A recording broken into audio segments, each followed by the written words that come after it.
Buenos días a todos. Buenos días, Carlos. ¿Cuál es el concepto de ética de la liberación de Dussel?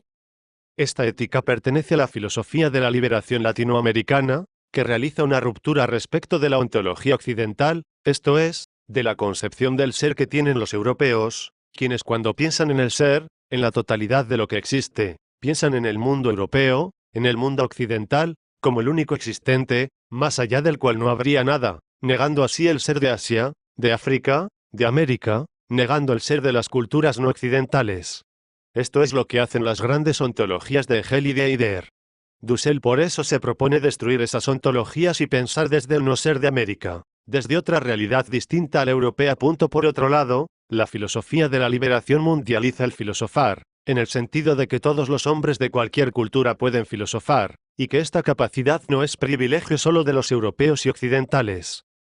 Tradicionalmente se ha pensado que la filosofía es de origen griego y únicamente se ha desarrollado en Occidente. Sin embargo, se encuentra reflexión filosófica también en los chinos, en los hindúes, en los egipcios, etc. Así, pues, Dussel piensa que la filosofía ya es patrimonio de toda la humanidad.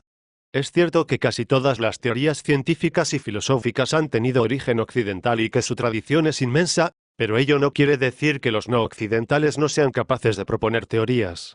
Sobre el tema de la ética, casi todas las teorías que estudiamos y, aunque practicamos, son occidentales, son europeas. Enrique Dussel se atreve a proponer una ética latinoamericana, la ética de la liberación. La ética de la liberación en su marco teórico plantea 5 aspectos: una histórica, una metaontología de la alteridad, una práctica de la alteridad, una productiva de la alteridad y un discurso metodológico.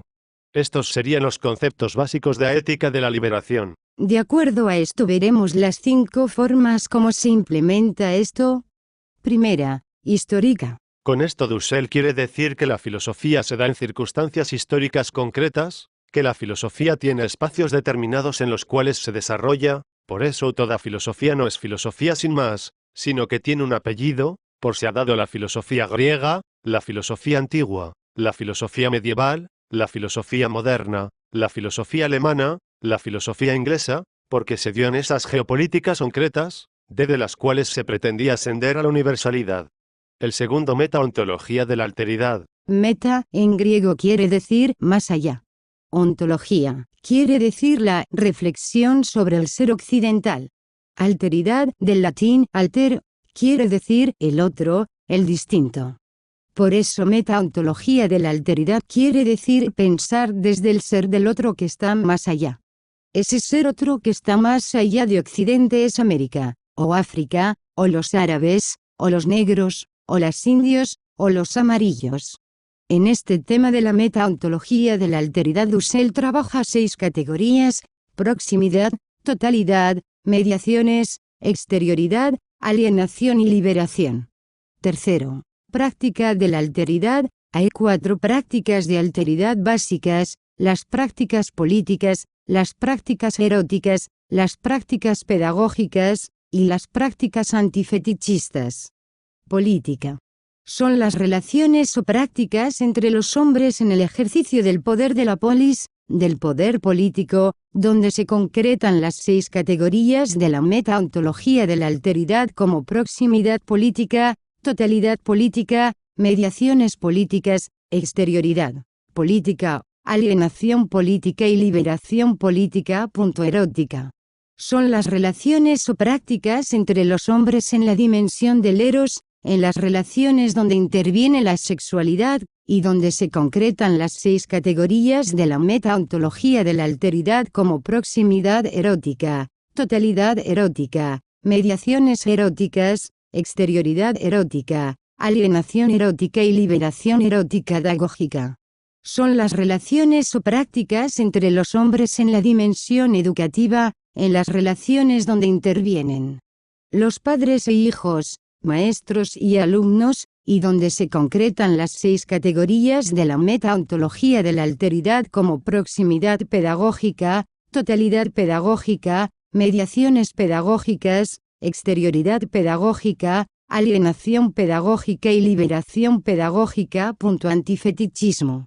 son las relaciones o prácticas entre los hombres en la dimensión del absoluto desconocido, donde se concretan las 6 categorías de la meta-ontología de la alteridad como proximidad antifetichista, totalidad antifetichista, mediaciones antifetichistas, exterioridad antifetichista, alienación antifetichista y liberación antifetichista. Cuarta productiva de la alteridad. La productiva es la filosofía de la capacidad creativa y transformadora del hombre puesta al servicio de los otros en 4 proxemias o distinciones ónticas: la naturaleza, esto es, la realidad anterior al hombre; la semiótica, es decir, la capacidad sígnica y simbólica del hombre; la poética es la capacidad del hombre de transformar las cosas de la naturaleza en objetos culturales; y la económica, que son las relaciones entre los hombres para producir, distribuir, intercambiar y consumir riquezas materiales, y en donde se implantan la metaontología y las prácticas de la alteridad. Y quinto, el discurso metodológico. Trata de la cuestión de los métodos para avanzar por la teoría, por la práctica, por la poética y por la liberación con su modelo de discurso crítico. Los métodos que se distinguen son: el dialéctico, que guía el moverse por el ser, por la totalidad, yendo de la parte al todo y del todo a la parte y todas sus contradicciones; el analéctico, que guía el salto del ser al no ser, de mi mundo al mundo del otro, de lo idéntico a lo diferente; los prácticos, que guían el saber moverse entre las diferentes relaciones humanas; los poéticos, que guían el saber técnico, el saber construir y manejar las distintas clases de instrumentos; los métodos de las ciencias del hombre, que son diferentes de las ciencias naturales como la hermenéutica; los ideológicos, que tergiversan la realidad por pretender intereses particulares; los que guían los descubrimientos de las negatividades humanas en los diferentes sistemas. Ahora bien, ¿cuál crees que son los puntos de liberación del hombre americano y los resultados esperados? De acuerdo a tu pregunta, considero 4 muy importantes. 1. El principio de vida, que dice: el contenido fundamental de la razón político-práctica debe ser producir, reproducir y desarrollar la vida humana en comunidad. Momento material -2.el principio democracia, que afirma: la validez y legitimidad de la vida se debe alcanzar en la participación pública libre y discursiva de todos los ciudadanos, como sujetos autónomos en comunidad, donde está la soberanía popular. Momento formal -3.el principio de posibilidad, que sostiene: la razón político-instrumental y estratégica, para hacer real y eficaz los principios de vida y de democracia, debe obrar teniendo en cuenta las condiciones de posibilidad lógica, empírica, ecológica, económica, social, política y cultural. Momento de factibilidad. 4. El principio del reconocimiento del otro, que dice: la razón político-crítica se debe solidarizar con las víctimas del sistema y luchar por su reconocimiento político ante la no verdad, la no validez y la no eficacia del orden político vigente. Momento crítico material. Me parece muy bien. Yo te agregaría 2 fundamentales como quinto y sexto. Quinto, el principio de organización, que afirma: los actores sociales excluidos deben asumir democráticamente la organización de los movimientos sociales necesarios, enjuiciar el orden político vigente y proyectar alternativas políticas, económicas, jurídicas, educativas, ecológicas, etc. Momento crítico formal.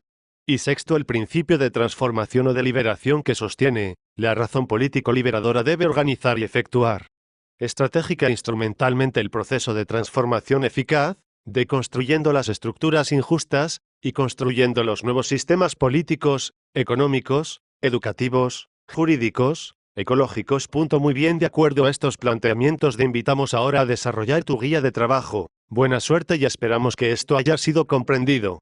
Hasta pronto. Un saludo especial al profesor Duqueiro, sin quien esto no hubiera sido posible. Un abrazo.